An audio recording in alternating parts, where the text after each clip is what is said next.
På till Løkin vi Ørsleiden. Tack för det. Du øyla glad om Ørsleiden da?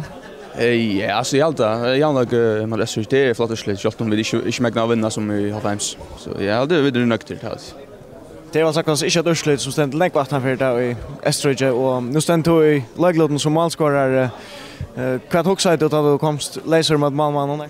Jag huxar inte när jag går sen kan det göra det jag kommer läser mot målmannen i förrjon och det var shit.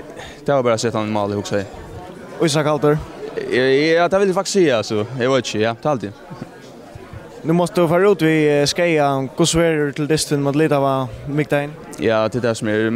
Man oftast lättast att säga den efter, morgon efter, så vi är på in och så är nog nödra boja till morgon vi att Stefan sa det, men jag vet inte, jag hoppas på att det inte är så allvarligt. Men man vet inte.